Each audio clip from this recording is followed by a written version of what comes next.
Hello बच्चों, कल वाली क्लास में हमने पढ़े थे रिजर्व्स और गुडविल। और उससे पहली वाली क्लास में भी हमने बहुत सारी क्लासेस ली हैं change in profit sharing ratio chapter से।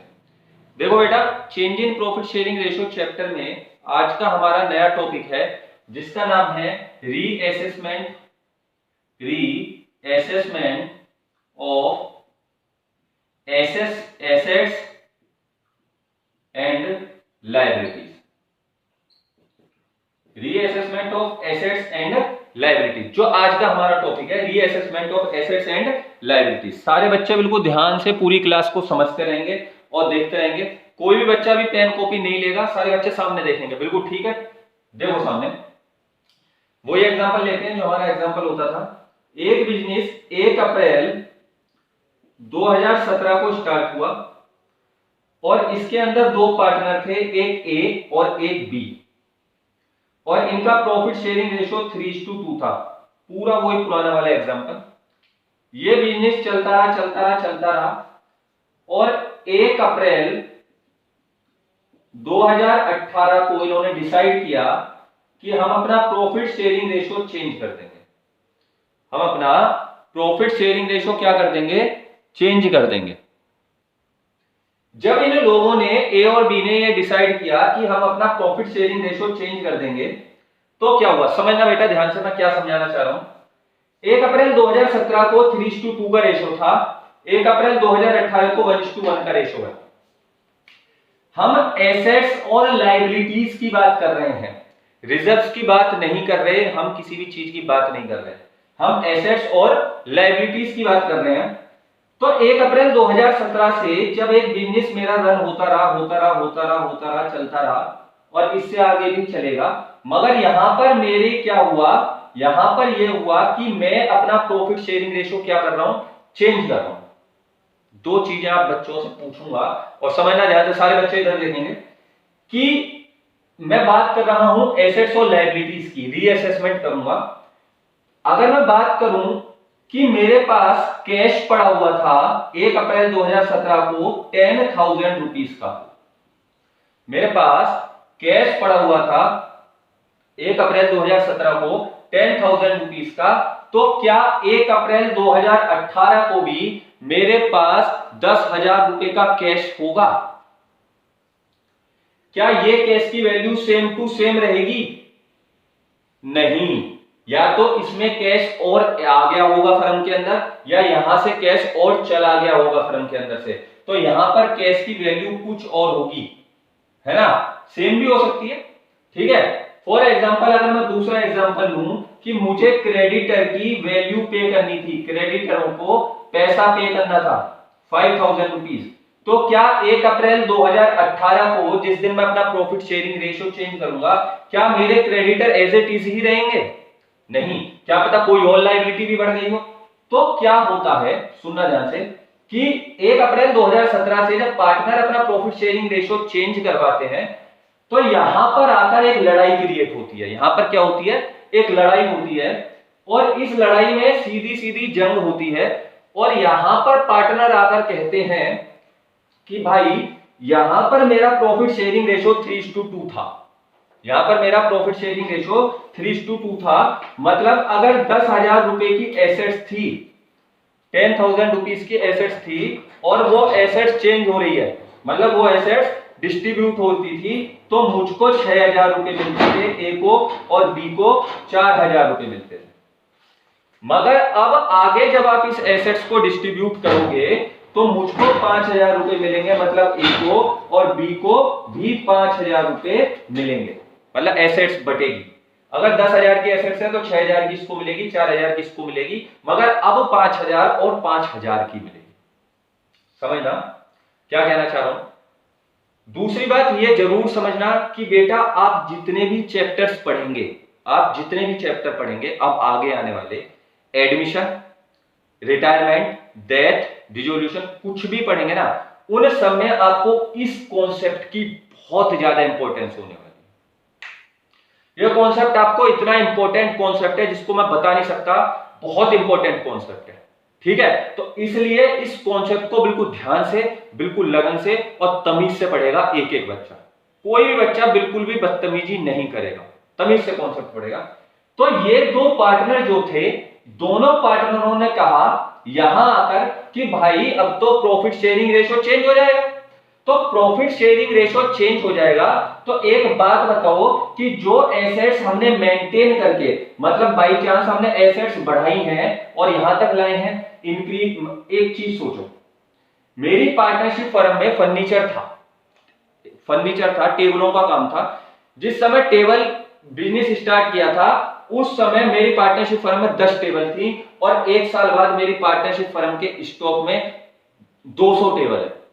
तो वो स्टॉक 3:2 के रेशो में बटना चाहिए और अब आप उन 200 स्टॉक को जब रेशो चेंज होगा तो 1:1 के उसमें बांटोगे नहीं। पार्टनरशिप क्या कहती है? पार्टनरशिप कहती है कि जब भी फर्म को का प्रॉफिट शेयरिंग रेशो चेंज होता है तो पार्टनरशिप दोबारा से रिकंस्टिट्यूट होती है, दोबारा से पार्टनरशिप फर्म बनती है, दोबारा से उस पार्टनरशिप फर्म को हम आगे को ले जाने की कोशिश करते हैं। तो समझना मेरी बात में क्या, ऐसा क्यों? ऐसा इसलिए कि जब मैं पार्टनरशिप फर्म की डेफिनेशन भी पढ़ता हूं ना बेटा, तो उस डेफिनेशन में साफ साफ लिखा हुआ है कि partnership is a relation between persons who have agreed to share the profit which agreed ratio. तो उसमें साफ साफ लिखा हुआ है कि पार्टनरशिप एक ऐसा रिश्ता है, एक ऐसा रिलेशन है जो पर्संस के बीच में होता है और क्या होता है? Profit sharing ratio with agreed ratio, की जो एग्रीड रेशो दिया है उसके अकॉर्डिंग होगा। अब पार्टनरशिप की डेफिनेशन 2 लाइन में बोलती है कि रेशो रेशो रेशो, जो एग्रीड रेशो होगा उसमें बटेगा। बट यहां पर तो रेशो ही चेंज हो गया ना।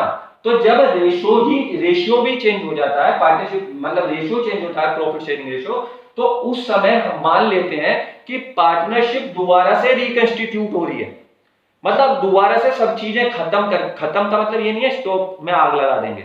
खत्म का मतलब है कि सब चीजों को जिस दिन रेशियो चेंज होगा उससे पहले सब चीजों को वेल्थ अकाउंटिंग की तरीके से जिसको जितनी थी उसको बांट देंगे। ए को जितनी मिलनी थी ए को दे देंगे, बी को जितनी मिलनी थी बी को दे देंगे। अब उसके बाद हम अपने अकॉर्डिंग चलेंगे, अब उसके बाद नए रेशियो के अकॉर्डिंग चलेंगे। तो ए और बी यहां बोलेंगे कि भाई 1 अप्रैल से नए रेशियो चलेंगे, 1 अप्रैल से आप न्यू रेशियो अलाउ करेंगे। तो जब आप 1 अप्रैल से न्यू रेशियो अलाउ करेंगे तो आप एक काम कीजिए कि यहां पर जितनी भी एसेट्स थी इससे पहले और जितनी भी लायबिलिटीज थी, जितनी भी एसेट्स थी और जितनी भी लायबिलिटीज थी, इन एसेट्स को इन लायबिलिटीज को सीधे सीधे आप हमको दे दो। इन एसेट्स को इन लायबिलिटीज को सीधे सीधे आप हमको दे दो पुराने ओल्ड रेशो में। इसके बाद जो भी बचेगा हम उसमें बांटते रहेंगे। मतलब कम से कम हमें ये तो पता हो कि हमने कितनी एसेट्स इंक्रीज की, कितनी एसेट्स डिक्रीज की, कितनी मेहनत करी, तो हमारी मेहनत का परिणाम हमें यहीं दे दो जो भी बनेगा, और उसके बाद हम आगे बिजनेस को 1:1 के रेशो में चलेंगे। अकॉर्डिंग टू पार्टनरशिप यही कहती है और पार्टनर्स भी यही कहते हैं। अगर आप कहीं पार्टनर हो और आपका रेशो 3:2 का हो 2 लोगों का, और आप पार्टनरशिप फर्म का रेशो चेंज करोगे तो आप कहोगे देख भाई आज तक का हिसाब कर ले और उसके आगे हम फिर चलेंगे आगे। तो आप हिसाब करोगे ना, तो ये बोलते हैं कि 1 अप्रैल 2017 से आज तक का हिसाब कर लो, 1 अप्रैल 2018 तक का, और उसके बाद हम चलेंगे जैसे भी चलेंगे, जो भी तरीका। ठीक है, तो इन सब चीजों को समझने के लिए ये जानना ज्यादा जरूरी है कि मैंने यहां से लेकर यहां तक का रिजर्व भी डिस्ट्रीब्यूट किया था, मैंने यहां से लेकर यहां तक की गुडविल भी डिस्ट्रीब्यूट की थी, मैंने यहां से लेकर यहां तक की प्रॉफिट भी डिस्ट्रीब्यूट किया था। तो बेटा मैं यहां से लेकर यहां तक का एसेट्स और लायबिलिटीज भी तो डिस्ट्रीब्यूट करूंगा। जब मैं यहां से लेकर यहां तक की एसेट्स और लायबिलिटीज को डिस्ट्रीब्यूट करूंगा, एसेट्स और लायबिलिटीज को समझूंगा, तभी तो पार्टनरशिप फर्म आगे दोबारा ठीक से रिकंस्टिट्यूट हो पाएगी, है ना।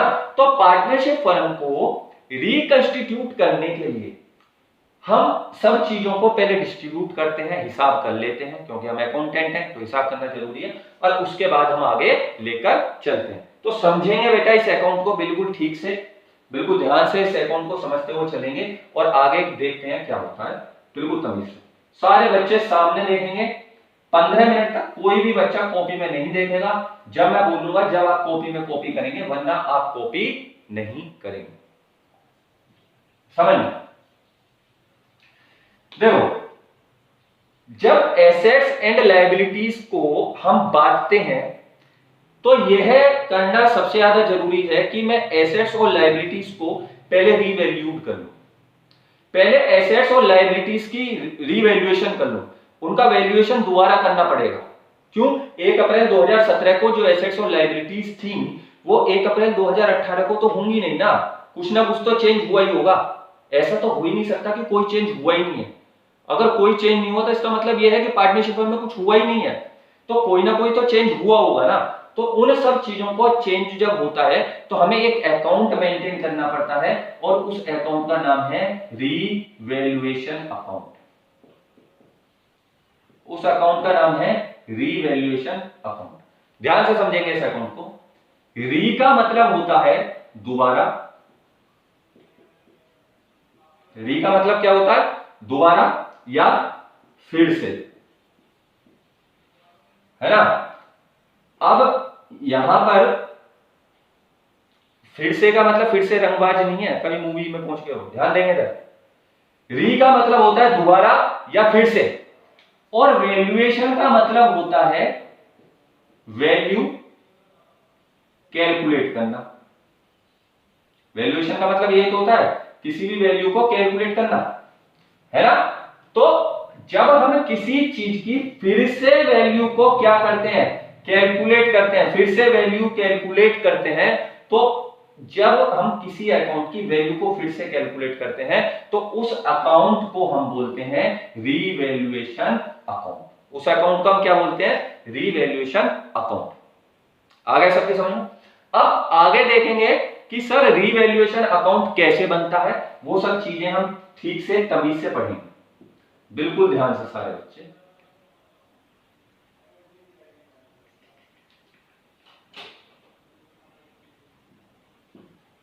देखो, रीवैल्यूएशन अकाउंट समझने के लिए जरूरी है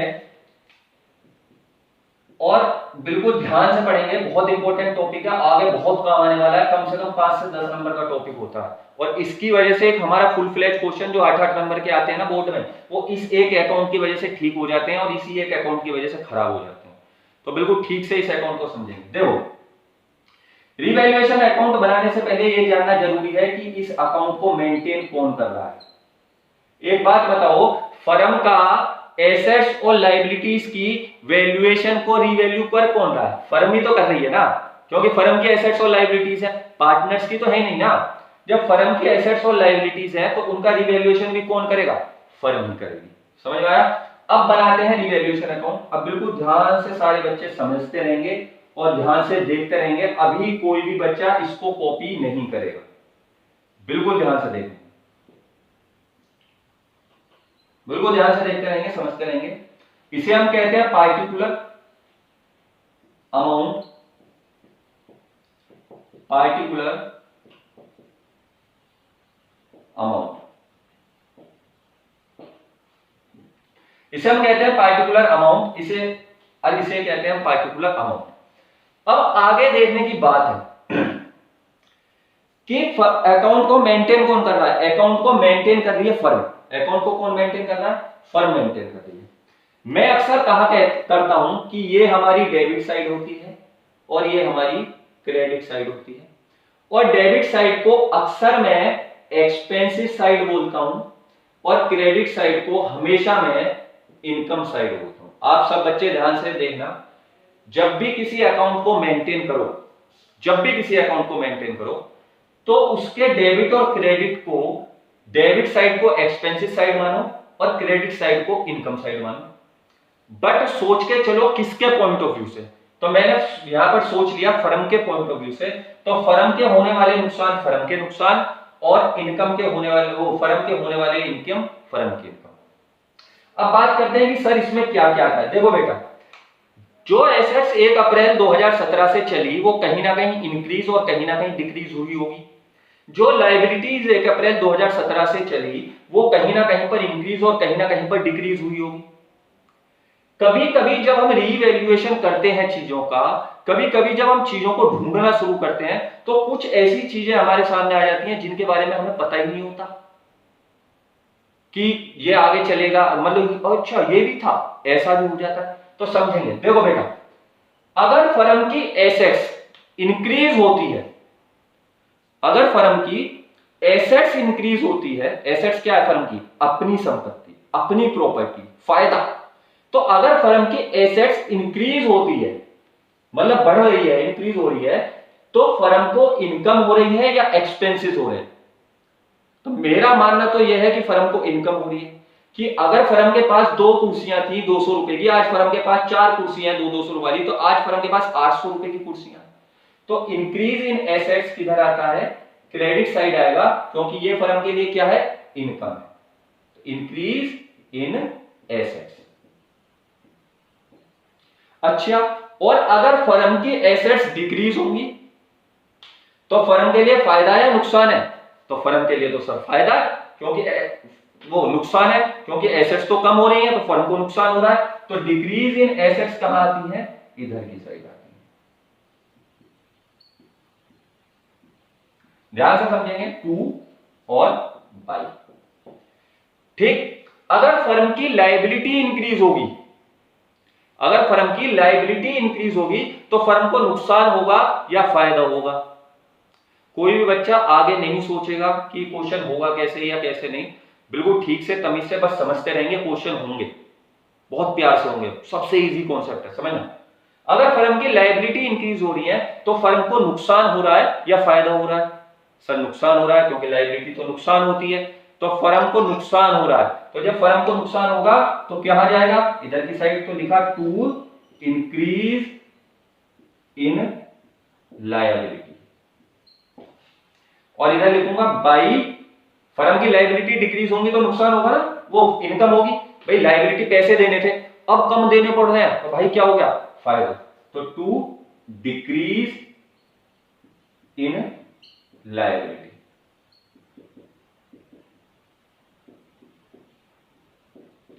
समझ में आया ना कि अगर फर्म की एसेट्स इंक्रीज होंगी तो क्रेडिट साइड, फर्म की एसेट डिक्रीज होंगी तो डेबिट साइड। रीजन पता है कि इनकम बढ़ रही है या एक्सपेंसेस।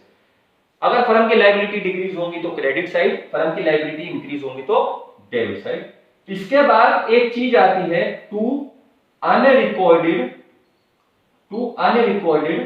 लायबिलिटी। ऐसी लायबिलिटी जो मैंने रिकॉर्ड नहीं कर रखी थी, रिवैल्यूएशन करते टाइम मेरे सामने आ गई।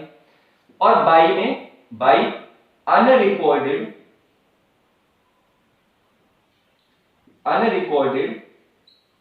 एसेट्स। ठीक, दोनों तीनों चीजों को बिल्कुल ध्यान से, बिल्कुल सटीक तरीके से सारे बच्चे समझ लेंगे, बिल्कुल सटीक तरीके से सारे बच्चे अपने दिमाग में घुसा लेंगे, बिल्कुल सटीक तरीके से समझना। अगर एसेट्स डिक्रीज होगी तो डेबिट साइड, क्यों? खर्चा है। एसेट्स इंक्रीज होगी तो क्रेडिट साइड, क्यों? इनकम है। लायबिलिटी इंक्रीज होगी तो डेबिट साइड, क्यों? खर्चा, एक्सपेंसेस है। लायबिलिटी डिक्रीज होगी तो क्रेडिट साइड, क्यों? इनकम है। अनरिकॉर्डेड लायबिलिटी, कोई ऐसी लायबिलिटी मुझे पता ही नहीं था, एकदम मेरे सामने आ गई, या मैं रिवैल्यूएशन कर रहा था, रिवैल्यूएशन करते टाइम एक बंदे ने मुझे एकदम आके बोला, भाई साहब मेरे भी तो 2000 रुपए हैं, वो दे दो। तो एक ऐसी लायबिलिटी रिकॉर्ड नहीं थी, याद आ गई, अब देनी पड़ेगी। तो बेटा मेरे लिए एक्सपेंसेस है ना, तो मैंने कहा लिखा एक्सपेंसेस। कोई ऐसी एसेट जो मुझे पता नहीं था, एकदम आ गई, तो इनकम। अब क्या करूंगा? अब मैं इन दोनों साइडों का, एक मिनट देखेंगे सारे बच्चे, अब मैं इन दोनों साइडों का टोटल लगाऊंगा। अब मैं इन दोनों साइडों का क्या लगाऊंगा? टोटल लगाऊंगा। अगर एक्सपेंसेस साइड कम आएंगी और इनकम साइड ज्यादा आएगी, अगर एक्सपेंसेस साइड कम आएगी और इनकम साइड ज्यादा आएगी, तो फर्म को फायदा हुआ या नुकसान? आपके खर्चे 2 रुपए, इनकम 10 रुपए, फायदा। तो इधर लिखूंगा टू गेन, क्या लिखूंगा? गेन। और जो भी ओल्ड रेशो दिया होगा, उसमें मैं डिस्ट्रीब्यूट करके ए को बी को दोनों को बांट दूंगा।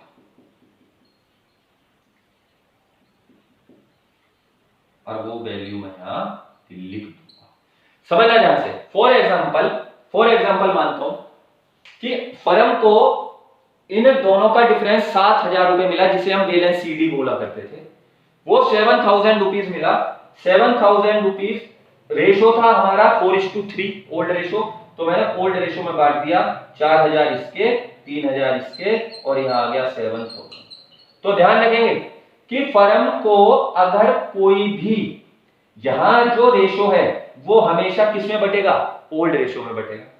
दूसरा, अगर ये चीज एक्सपेंसिव साइड ज्यादा हो जाती है और इनकम साइड कम होती है तो बेटा फर्म को क्या हो गया? फायदा है नुकसान?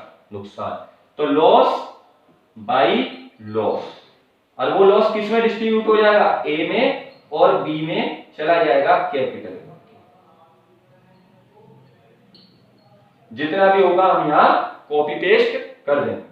बिल्कुल ध्यान से समझना अकाउंट को। रीवैल्यूएशन अकाउंट का मतलब है कि मैं रीवैल्यू कर रहा हूं। एक्सपेंसिव साइड अगर डिक्रीज इन एसेट्स तो डेबिट साइड, क्योंकि खर्चा है। Increase in liability debit side, क्योंकि खर्चा है। अनरिकॉर्डेड लायबिलिटी खर्चा है तो debit side. Increase in assets income है तो credit side. Decrease in liability income है तो credit side. Unrecorded assets income है तो क्रेडिट साइड। सारे बच्चे ध्यान से पढ़ेंगे, सारे बच्चे ध्यान से समझेंगे। बार बार समझा रहा हूं, अगर इनकम ज्यादा आएगी तो गेन होगा, जो हम बैलेंस सीडी निकाल देते हैं हम गेन के नाम से निकालेंगे। और अगर इनकम कम आएगी तो लॉस होगा। ठीक है। इस अकाउंट को मेंटेन कौन करता है? फर्म। इसका एक और शॉर्ट फॉर्म बताता हूं आप सब बच्चों को, एक और शॉर्ट फॉर्म बताता हूं। आप इस अकाउंट की एक और शॉर्ट फॉर्म सीख लो बनाने के लिए। एसेट्स माइनस हो रही हैं, लायबिलिटीज प्लस होती हैं, वो आती है डेबिट साइड। एसेट्स प्लस होती हैं, लायबिलिटीज माइनस होती हैं, ये आती है credit side. It is a shortcut, मगर इस शॉर्टकट को कोई याद नहीं करेगा। सारे बच्चे इस तरीकों को समझेंगे, लॉजिक समझेंगे, क्यों डेबिट हुआ, क्यों क्रेडिट हुआ। फटाफट से सारे बच्चे इसको कॉपी करेंगे 1 मिनट में। मेरे पास वक्त नहीं है, बहुत जल्दी कॉपी करना।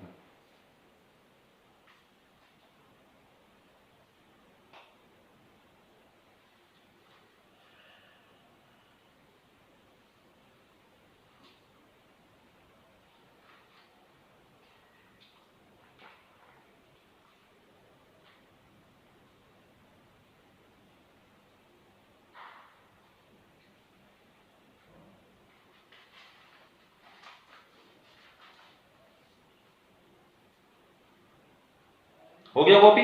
अब क्वेश्चन समझते हैं इसका एक, कि इसके क्वेश्चंस कैसे होते हैं या कैसे नहीं होते। बिल्कुल ध्यान से सारे बच्चे समझेंगे, सारे बच्चे सामने देखेंगे। मैं एक रैंडमली ऐसे ही एक क्वेश्चन क्रिएट करता हूं और उस क्वेश्चन की हेल्प से हम इस पूरे रिवैल्यूएशन अकाउंट को समझने की कोशिश करते हैं। ठीक है। एक क्वेश्चन करता हूं, देखो।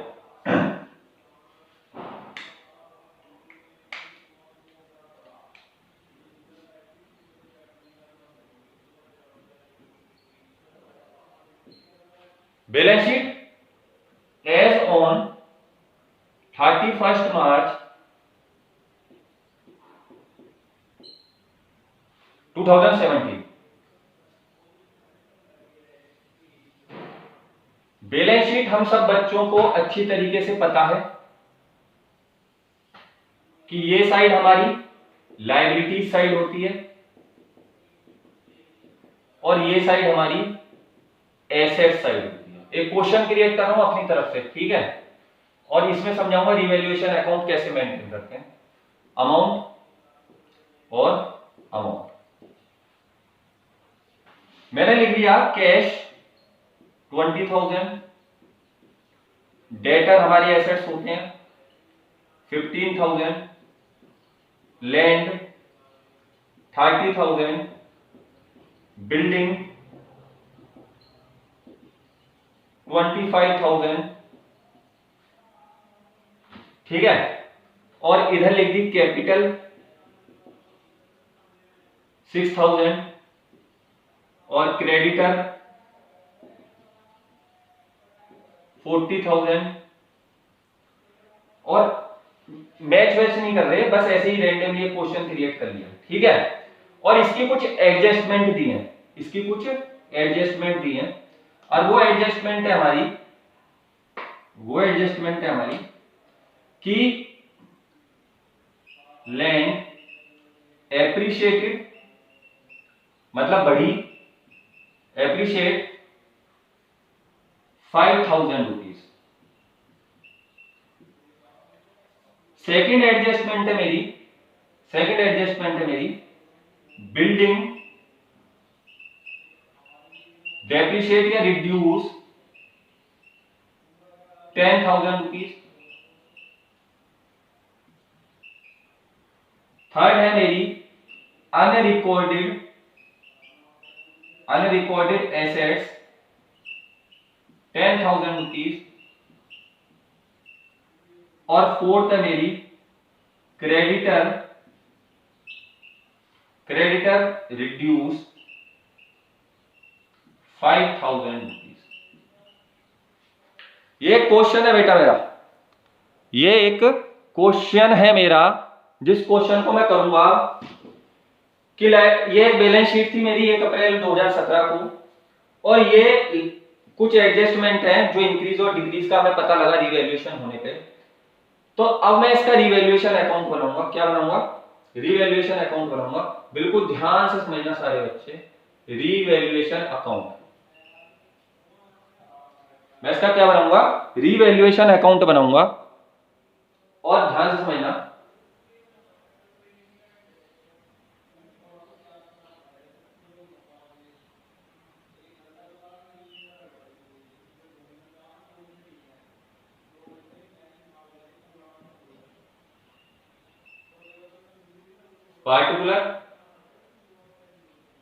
Particular amount. अब मैं इसको मेंटेन करूंगा, ठीक से समझना सारे बच्चे, कैसे करूंगा? हमें अपना फॉर्मूला याद रखना है। इंक्रीज इन लायबिलिटी कहां आएगा, डिक्रीज इन लायबिलिटी कहां आएगा, इंक्रीज इन एसेट्स कहां आएगा, डिक्रीज इन एसेट्स कहां आएगा। इन सब चीजों को हमें ठीक से समझते हुए, ध्यान रखते हुए चलना है। लिखा है लैंड एप्रिशिएटेड 5,000 रुपए, मतलब जब मैंने रीवैल्यू किया तो पता लगा कि अब 30,000 की लैंड नहीं है, अब लैंड कितने की है? 35,000 की हो गई है, 5,000 रुपए और बढ़ गई। तो अगर एसेट्स इंक्रीज होंगी तो कहां आएगी? लायबिलिटी साइड आएगा। अगर एसेट्स इंक्रीज होगी तो कहां आएगा? लायबिलिटी साइड आएगा। तो लायबिलिटी साइड जब एसेट्स आएगा तो मैंने यहां लिखा बाई लैंड, कितने रुपए? 5,000 रुपीज। एसेट्स इंक्रीज हुई है ना, फॉर्मेट को ध्यान रखना अपना। बिल्डिंग रिड्यूस, बिल्डिंग कम हुई, तो बिल्डिंग कम हुई तो फर्म को क्या हुआ? नुकसान, नुकसान आएगी इधर, तो टू बिल्डिंग कितने रुपए? 10,000 रुपीज। अनरिकॉर्डेड एसेट्स आ गई। अनरिकॉर्डेड एसेट्स कहां लिखी थी फॉर्मेट में, जल्दी याद करो। अनरिकॉर्डेड एसेट्स लिखी थी मैंने यहां बाई अनरिकॉर्डेड एसेट्स। कितने रुपए थी? कितने रुपए थी? 10,000 रुपीज। फिर कह रहा है क्रेडिटर रिड्यूस हुए। क्रेडिटर कौन थे? हमारी लायबिलिटी। लायबिलिटी क्या हुई? कम हुई 5,000 रुपए से, और जब लायबिलिटी कम हुई तो इनकम हो गई, तो बाई क्या लिख दिया? क्रेडिटर। और यहां ये भी लिख दिया कि ए और बी पार्टनर थे क्वेश्चन में, और इनका रेशो लिख दिया हमने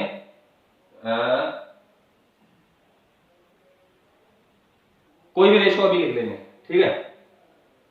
अभी रेशो इनका इक्वली था, 1:1 था, अभी इक्वली रेशो था, ओल्ड रेशो इक्वली था, ठीक है। बाई क्रेडिटर मैंने लिख दिया 5,000 रुपीज। समझ में आया? मैंने इनका टोटल किया, यहां टोटल करने के बाद आया 20,000,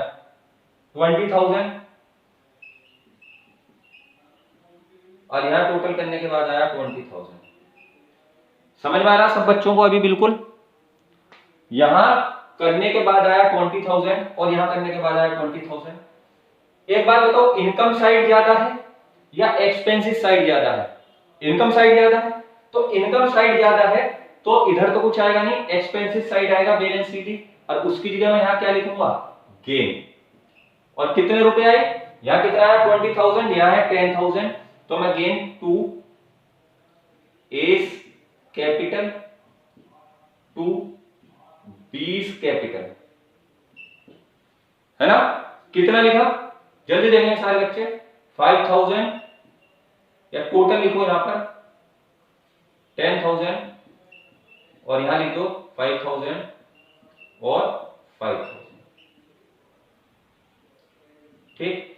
तो यहां पर गेन आ गया, रिवैल्यूएशन अकाउंट मेंटेन हो गया, बन गया बस। तो रिवैल्यूएशन अकाउंट में मैं देखता हूं क्या क्या चीजें बढ़ी और क्या क्या चीजें घटी। इसका मतलब क्या हुआ कि रिवैल्यूएशन करने पर पता लगा कि हमको इस साल 10,000 रुपए का क्या हुआ था, गेन हुआ था, और वही 10,000 रुपए मैंने ए में और बी में क्या कर दिए, डिस्ट्रीब्यूट कर दिए। फटाफट इस क्वेश्चन को और इस सॉल्यूशन को 1 मिनट में सारे बच्चे उतारें, जल्दी जल्दी उतारें इस क्वेश्चन को और इस सॉल्यूशन को।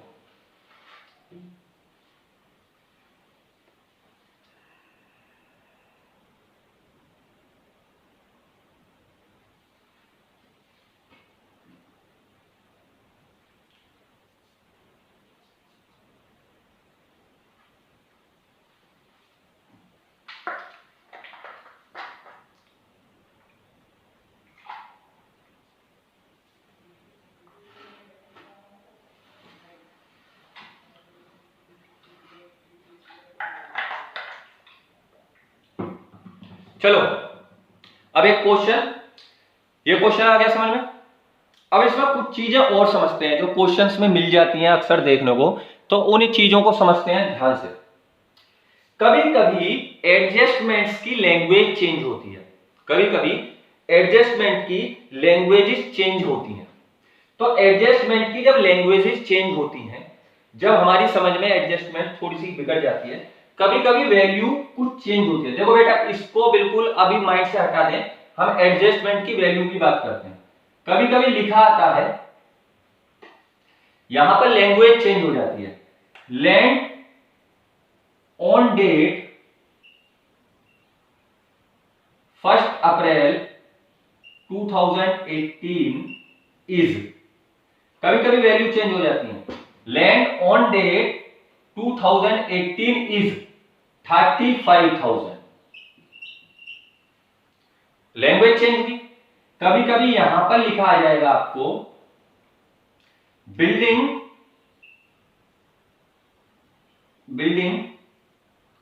विल बी कितनी, 10,000 गेन हुई थी, वो रिड्यूस हुई थी, तो 25 क्या लिख दूंगा 15,000। तो कभी कभी क्वेश्चन की लैंग्वेज चेंज होगी कि भाई आज मैंने देखा लैंड 35,000 की थी, ऊपर मैंने देखा 30,000, भाई ठीक है 5,000 का डिफरेंस आ गया, मतलब 5,000 रुपए बढ़ गई, लिख दिया। और 15,000 की है, आज 25,000 की थी, आज 15 की है, उस दिन 25 की थी, इसका मतलब ठीक है मैंने 10,000 रुपए यहां लिख दिए। तो कभी कभी क्वेश्चंस के अंदर एडजस्टमेंट की लैंग्वेज आपको चेंज मिलेगी, तो आपको एडजस्टमेंट की लैंग्वेज से कुछ नहीं करना, आप सिंपल एडजस्टमेंट को ऐसे ही समझना है और क्वेश्चंस करने हैं, गेन और लॉस निकालना है।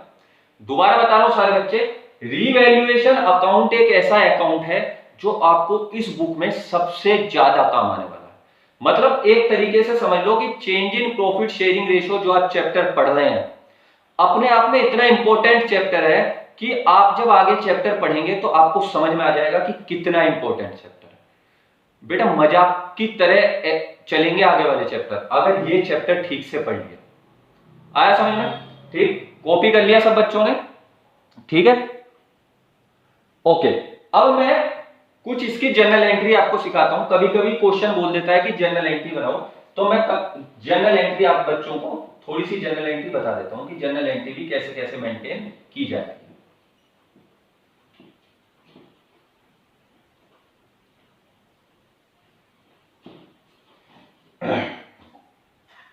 देखो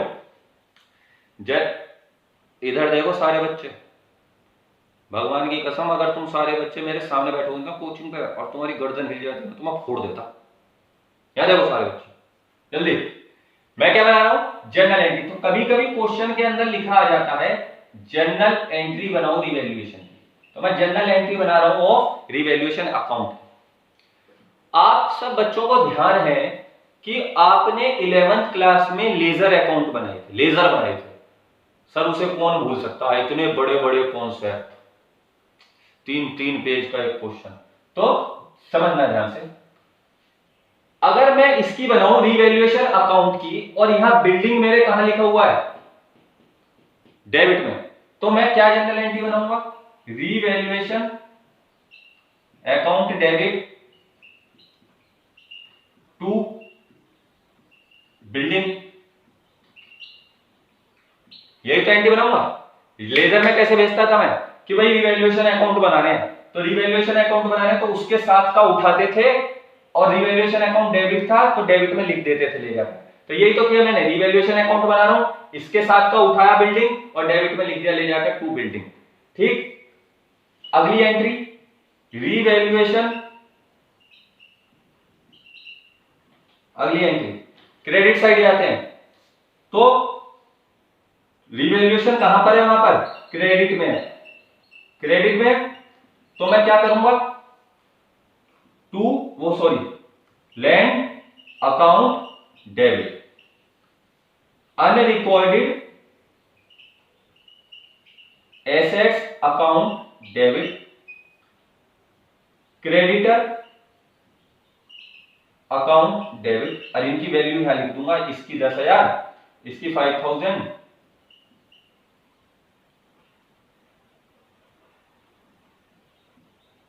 इसकी 10,000, इसकी 5,000, और यहां टोटल कितनी आ जाएगी 20,000। सिंपल, वो जनरल एंट्री याद करेंगे, मगर मैंने यहां पर गेन किसको दिया है, ए को और बी को दिया है, और लिखा हुआ कहां पर है, डेबिट साइड, तो एक एंट्री ये भी बनेगी, एस कैपिटल अकाउंट, सॉरी क्या एंट्री बनेगी, रिवैल्यूएशन, क्योंकि डेबिट में है ना, account debit to S capital to B capital, और ए की कैपिटल में कितने जाएंगे 5,000, और बी की कैपिटल में कितने जाएंगे 5,000, और टोटल यहां जाएगा 10,000। फटाफट सारी जनरल एंट्री उतार लें, सिंपल लेजर की तरह इन जनरल एंट्रीज को मैं कॉपी करता हूं, है ना, फटाफट उतारो सारे बच्चे।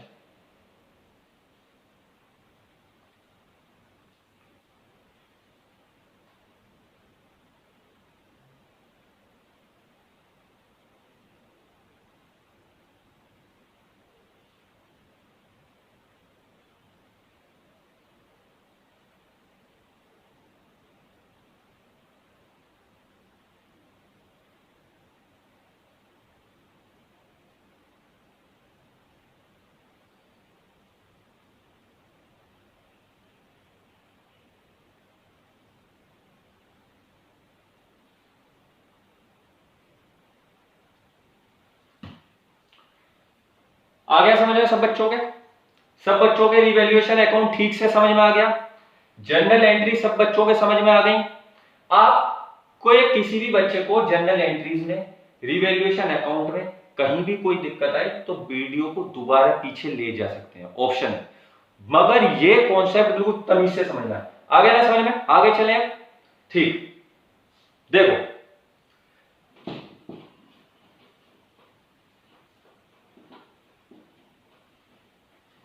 रिवैल्यूएशन अकाउंट की इंपॉर्टेंस क्यों है समझना।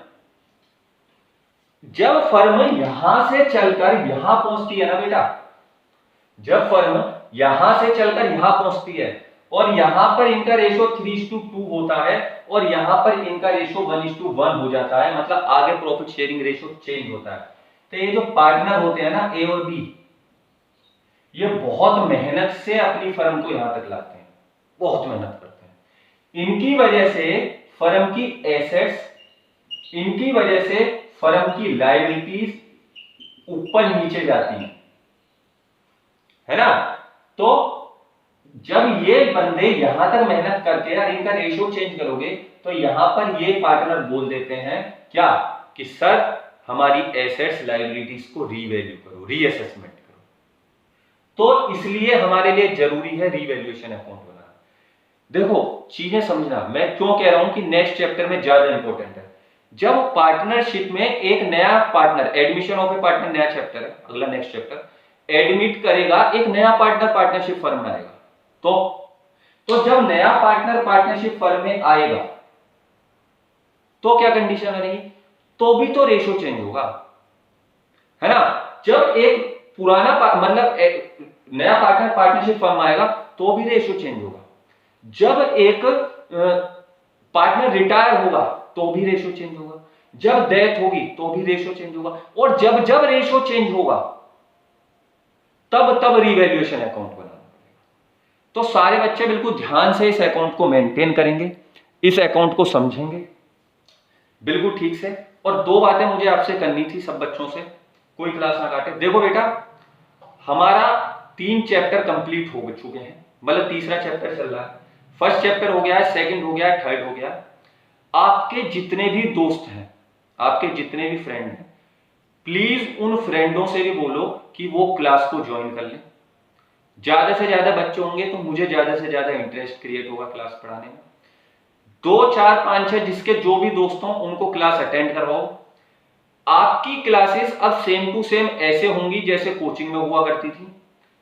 3 दिन वीकेंड, जैसे लास्ट 3 डेज वाले बच्चे लास्ट 3 डेज में लेंगे, फर्स्ट 3 डेज वाले फर्स्ट 3 डेज में लेंगे, क्योंकि जितनी स्पीड से सिलेबस चल जाएगा उतना ही हमको प्रैक्टिस के लिए टाइम नहीं मिल पाएगा। तो 3 दिन आपकी क्लासेस हुआ करेंगी 12th की। कल वाली क्लास में, जैसे अब मंडे से जो होगा, कल तक सेम रहेगा, मंडे वाली क्लासेस से हम कुछ चेंजेस करेंगे। मतलब मंडे वाली क्लासेस से हम क्या करेंगे कि first chapter Monday, Tuesday, Wednesday में फर्स्ट चैप्टर चलेगा पूरा रिवीजन में, और थर्सडे, फ्राइडे, सैटरडे में अपनी यही क्लास कंटिन्यू होगी, ठीक है। मगर ये बच्चे ध्यान रखें कि बेटा अगर मैं तुम्हारे लिए इतनी मेहनत कर रहा हूं तो बच्चे तो जोड़ सकते हो यार, बच्चों को लिंक दो। स्कूल के टीचर्स के बहुत सारे बच्चे ऐसे हैं जो ये बोल रहे हैं कि हमें स्कूल में समझ नहीं आ रहा, बहुत सारे टीचर्स हैं, बहुत सारे चीजें हैं, तो आप सिंपल बोलो कि क्लास ज्वाइन कर ले बेटा, समझ में आ जाएगा। मंडे से बैच स्टार्ट करता हूं, आप सबकी जिम्मेदारी है कि कम से कम 10-15 नए बच्चे मेरे पास होने चाहिए जो उस बैच में पढ़े, जो मुझे भी इंटरेस्ट है। अगर तुम सबको भी पढ़ाऊंगा तो मजा नहीं आएगा, है ना। तो मंडे से मैं स्टार्ट करूंगा पुरानी क्लासेस को, मतलब फर्स्ट चैप्टर से पार्टनरशिप दोबारा स्टार्ट करूंगा, और ये क्लासेस चलेंगी आपकी थर्सडे, फ्राइडे, सैटरडे वाले बैच में। ओके, तो अभी सैटरडे तक ये सेम रहेगा चैप्टर, सैटरडे तक। नेक्स्ट क्लासेस से हम इस प्रोसेस को चेंज करेंगे, वही करेंगे जो हमारी कोचिंग में होता था, ठीक है। ओके, थैंक यू बेटा, पढ़ लो आप सब बच्चे। 6:20 पे वीडियो हट जाएगी, ये भी ध्यान रखना।